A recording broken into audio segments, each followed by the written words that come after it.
I read 5 books in April. Here are my thoughts on the books in no particular order.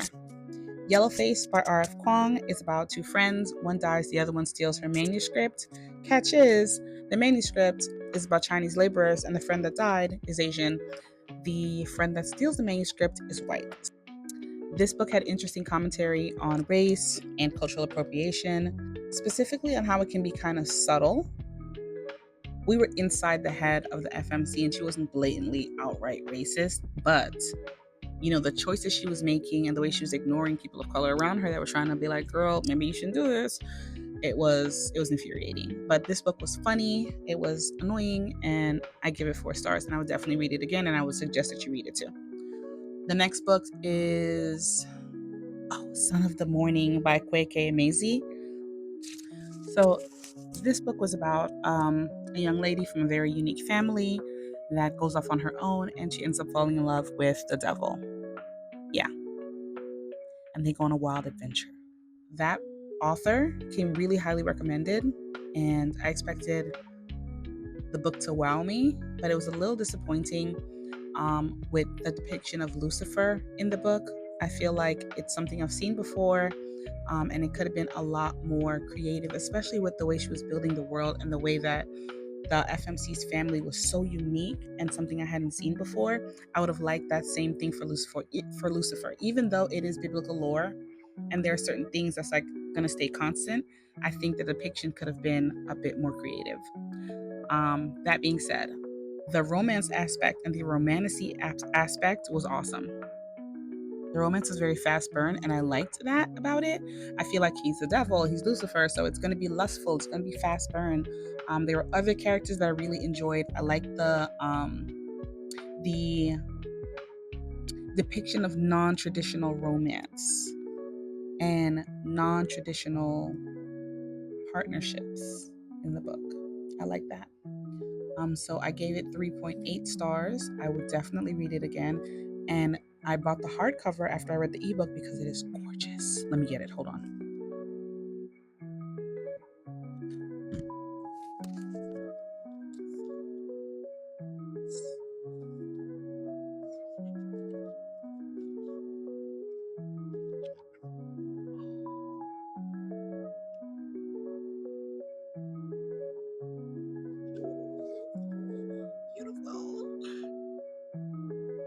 Then we have The Housemaid by Freida McFadden. I wanted to see the movie really bad, and I was not going to see the movie without reading the book. So I had to read the book first. So in terms of thrillers, yes, this gave me, I gave this 4 stars. Basically, the premise is a young lady needs a job. She's down on her luck. She gets hired by a family as the maid, the live-in nanny, what have you. And she quickly realizes that something's not right with the wife in the family, and it goes on from there. I do love how they did part 1 and part 2 from different perspectives. And if you're looking for like just a quick thriller to read, this one's really good. And the ending is so satisfying. And the movie's really good too, in terms of being authentic to the book. There are some changes, but nothing that made a difference in the plot, in my opinion. So do both. Read the book, watch the movie. Next, we have My Husband's Wife by Alice Feeney. And that book made me want to throw it across the room once I got to the end. For 75% of the book, you had me. I was locked in. I was in there. I was committed. I was intrigued. The last 25%, I was angered. I was upset. I wanted to vomit. Because yes, it's a thriller. Yes, it needs plot twists, but you cannot throw in random characters, random plot points, the kitchen sink, and then be like, oh yeah, here's your ending. No, the ending was horrible. I wish I could get back the minutes of my life that I spent reading that book. I give it 3 stars because it was compelling up until the last quarter of the book. I would not read it again, and I would not recommend it, only because there are so many thrillers that you could read instead. Anything, actually. So yeah. Oh, and I made something for that because it was my book club read. I did not suggest it, but it was voted upon.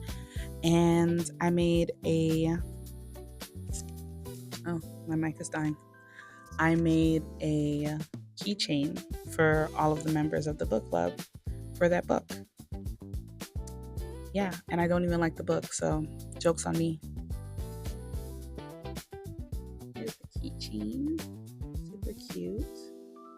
This is my first time making a book keychain. I'll make more. I'm just trying to get really good at it so I don't make like crap.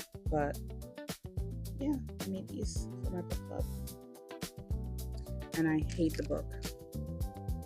Last but not least, we have We Used to Live Here by Marcus Kliewer.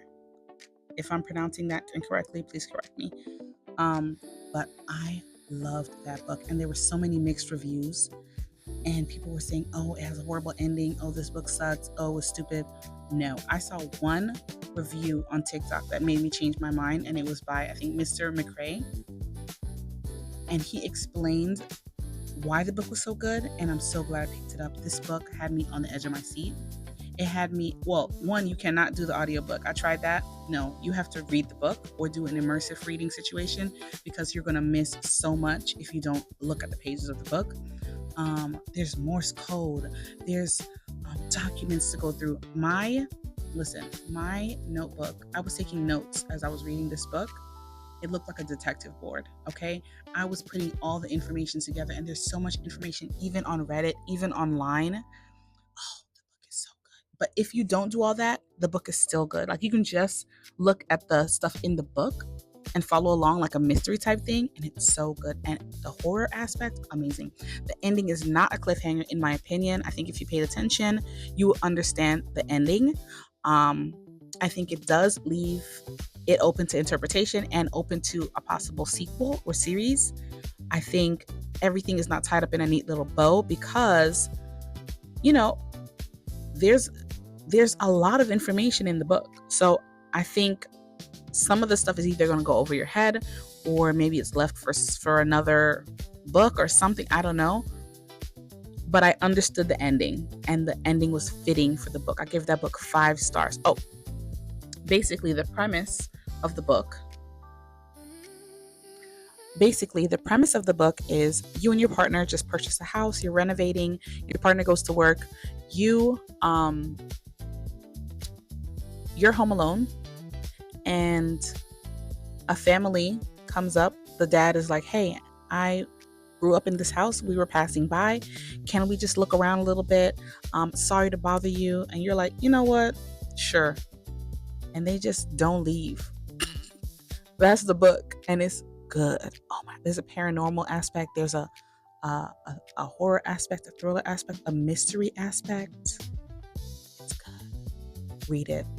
5 stars, and I would read that book over and over again because I feel like every time you read a book like that, you're going to find something else that you missed. So shout out to Mr. McRae for convincing me to read that book because it's one of my faves so far of 2026. What are y'all's opinions of these books? Like, what did you rate them? Do you disagree with me? Do you agree with me?